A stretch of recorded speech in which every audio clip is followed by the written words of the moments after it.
YouTube channel. इस video में हम रवि कुमार सिहा की हिंदी लिटरेचर की कॉपी देखेंगे कि उन्होंने कैसे आंसर्स लिखे थे।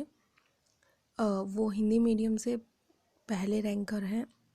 तो स्टार्ट करते हैं, देखते हैं कैसे उन्होंने लिखा था। जैसे पहला क्वेश्चन है कि सतगुरु लई कमाण करी बाहन ऐसे क्या होता है। इसकी हमें 150 शब्दों में ससंदर्भ व्याख्या करनी है। तो उन्होंने ये व्याख्या की हुई है कि जैसे पहले संदर्भ और प्रसंग लिख दिया, फिर व्याख्या कर दी और आगे फिर प्रासंगिकता की वर्तमान युग में उसका क्या प्रासंगिक है वो या नहीं है, और फिर उसके जैसे भाषा ज्ञान रूपी अलंकार वगैरह क्या हैं और शब्दों का कैसा मतलब नेचर है वो लिख दिया है। दूसरा भी इन्होंने ऐसे ही लिखा है। ये हमें तीसरा इन्होंने अटैम्प्ट नहीं किया है और 5 हमें यहाँ पे मिलते हैं, ये इन्होंने किया।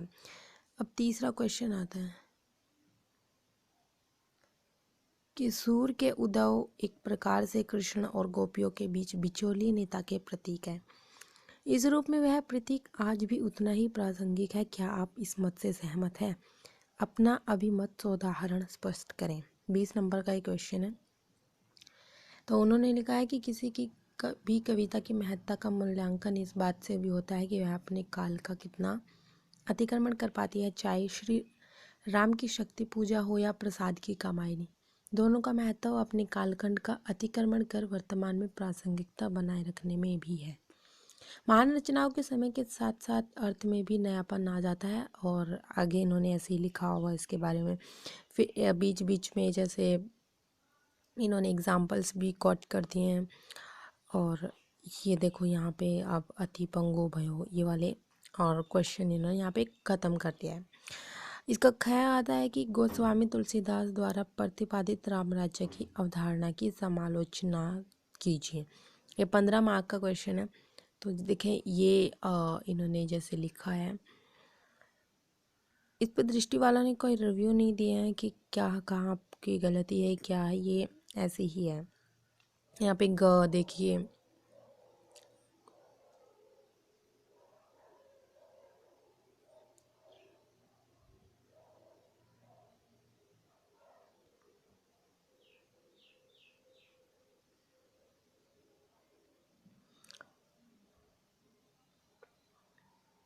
चौथा क्वेश्चन है।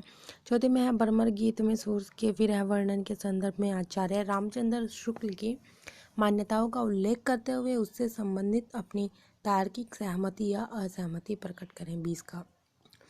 तो भ्रमर गीत सार सूरदास के सूरसागर का सबसे सुंदर और मार्मिक अंश है, जो कृष्ण के मथुरा गमन के उपरांत गोपियों के प्रवास विरह की सुंदर व्यंजना करता है। और उन्होंने लिखा है कि इस पर सूरदास जी ने क्या अपने मत दिए हैं, वो आप उनसे सहमत है या असहमत है ये आप बताएं।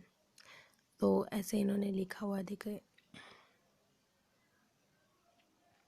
अगला क्वेश्चन है कि कबीर के दर्शन का स्वरूप स्पष्ट कीजिए। कबीर इन्होंने लिखा, ये 15 नंबर का है। ये भी कबीर का व्यक्तित्व बहुआयामी है, निरक्षर श्रुत और अनुभूतिशील व्यक्ति होने के कारण कबीर पर अनेक दर्शनों का प्रभाव दिखाई देता है।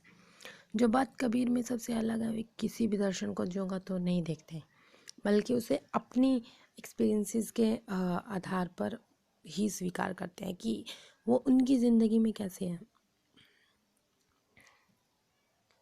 ये ग है, देखिए सूरदास वगैरह। व्याख्या हमें ये एक दे रखी है, तो हमें इस पे बताना है कि व्याख्या करनी है हमें इसकी।